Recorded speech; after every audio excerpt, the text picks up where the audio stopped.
Second half കട്ട lag, ആടുജീവിതത്തിൻ്റെ copy അല്ലെങ്കിൽ ആടുജീവിതത്തിൻ്റെ കോമഡിയൊക്കെ version എന്നൊക്കെ പറഞ്ഞ് ഒരുപാട് ഡീഗ്രേഡിങ് ഈ ഒരു സിനിമയ്ക്ക് നടക്കുന്നുണ്ട്.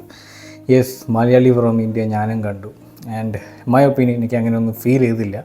തുടക്കത്തിലൊരു സീനുണ്ട് സെക്കൻഡ് ഹാഫിൽ, ഇവൻ ദുബായ് ചെന്ന് ആ ഒരു മരുഭൂമി ചെന്ന് പെട്ട് കാണിക്കുന്നൊരു സീൻ. ഇവനെ പൂട്ടിയിടുന്നു, അവിടെ മരുഭൂമിയിൽ ഒരു തുരുമ്പിടിച്ചിരിക്കുന്ന വണ്ടി, ആടുജീവിതത്തിലെ സെയിം സെറ്റപ്പ് പോലെ തന്നെ അതും തോന്നി. എന്തൊക്കെയോ ട്രോളന്മാർ പറഞ്ഞ് നടന്നിരുന്നത് ആടുജീവിതത്തിൻ്റെ സെറ്റ് പോലെ തകർത്തില്ല, കുറച്ചുകൂടി കാശ് ഉണ്ടാക്കണമെന്ന് കരുതിയിട്ട് വേറെ സിനിമകൾക്ക് വേണ്ടി വിട്ടുകൊടുത്തു. അങ്ങനത്തെ ഒരു സിനിമ ആണ് മലയാളി ഫ്രം ഇന്ത്യ എന്നൊക്കെ പറയുന്നുണ്ട്. ഗൈസ്, ട്രോള് കണ്ടു ചിരിക്കാം, ആസ്വദിക്കാം, അത്രയൊക്കെ ഉള്ളൂ എന്ന് കരുതി സിനിമേനെ അങ്ങോട്ട് വലിച്ച് കീറരുത്. കാരണം എനിക്ക് ഇഷ്ടപ്പെട്ടു ഗൈസ് ഈ ഒരു സിനിമ.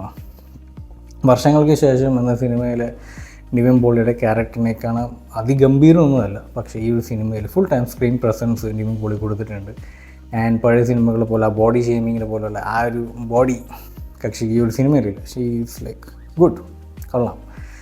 ആൻഡ് സിനിമ സംസാരിക്കുന്നത് ഒരു കോമഡി സിനിമ, പൊളിറ്റിക്കൽ സറ്റയർ കോമഡി സിനിമ. ആൽപ്പറമ്പിൽ ഗോപി, മൽഘോഷ്, ശ്യാം ശ്രീനിവാസൻ്റെ ക്യാരക്ടറിൻ്റെ പേരാണ് മൽഘോഷ്. നല്ല പേരല്ലേ, മലയാളിക്ക് ഇടാൻ പറ്റിയ നല്ല ഒരു പേര്, മൽഘോഷ്. ഒരു ദാസനും വിജയനും കോംബോ ആണ് ഈ സിനിമയിൽ ശ്യാം ശ്രീനിവാസനും പിന്നെ നിവിൻ പോളിയും കൊടുത്തിരിക്കുന്നത്. ഫസ്റ്റ് ഹാഫ് ഇവർ നാട്ടിൻ പുറത്ത് നടക്കുന്ന ചില കാര്യങ്ങളിൽ കക്ഷി എന്താണ് കൂടുതൽ ഇൻ്റർവീൻ ആയിരിക്കുന്നത്. കക്ഷി എന്താ പറയുക, ഒരു എന്താ പറയുക, ചക്രവ്യൂഹത്തിൽ അകപ്പെട്ടിരിക്കുന്ന അഭിമന്യു എന്നാണ് വിശേഷിപ്പിക്കുന്നത്.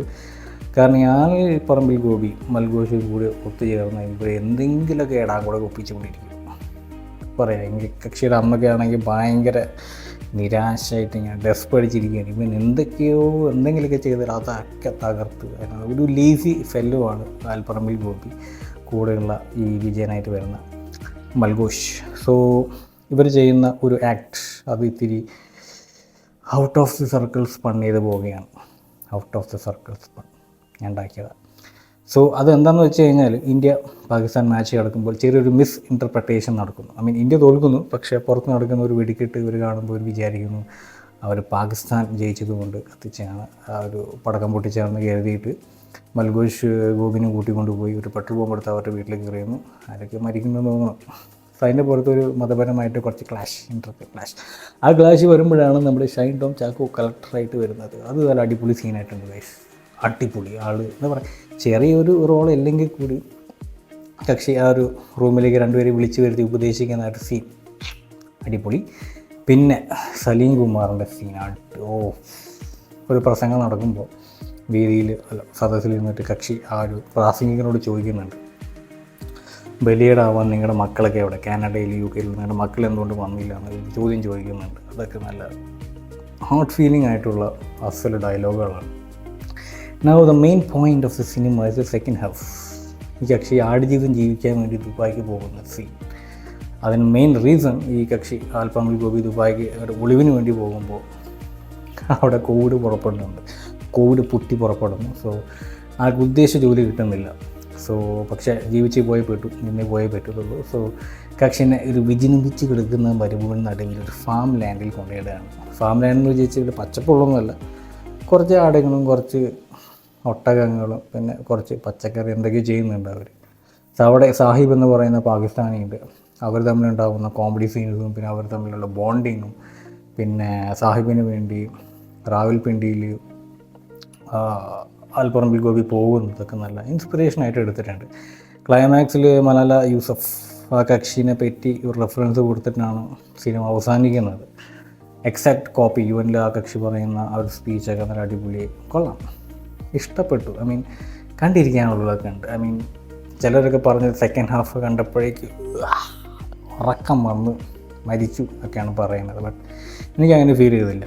ആടുജീവിതത്തിൽ പോലെ തന്നെ കക്ഷി ഈ ഒരു മരുഭൂമിയിൽ നിന്ന് ഓടി പോകാൻ നോക്കുന്ന ഒരു സീനുണ്ട്, തിരിച്ചതിലേ ഒന്ന് പെടുന്ന ഒരു കോമഡി സീനുണ്ട്. നല്ല അടിപൊളിയാണ് കോമഡി ആയിട്ട് എടുക്കേണ്ടത്. സോ മൈ ഒപ്പീനിയൻ എനിക്ക് ഇഷ്ടപ്പെട്ടു. എത്ര വലിയ നെഗറ്റീവായിട്ടൊന്നും പറയാൻ തോന്നുന്നില്ല. ആൻഡ് റിവ്യൂസ് എല്ലാം മിക്സഡ് ആയിരുന്നു.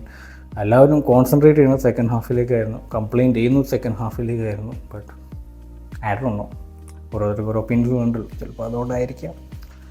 സോ ഗൈസ്, പടം ഈസ് സൂപ്പർ. തിയേറ്ററിൽ വാച്ച് മസ്റ്റാണോ ഇല്ലയോ എന്നുള്ള ഐ ഡോണ്ട് നോ, പക്ഷെ കണ്ടിരിക്കാം, എനിക്ക് വളരെ ഇഷ്ടപ്പെട്ടു.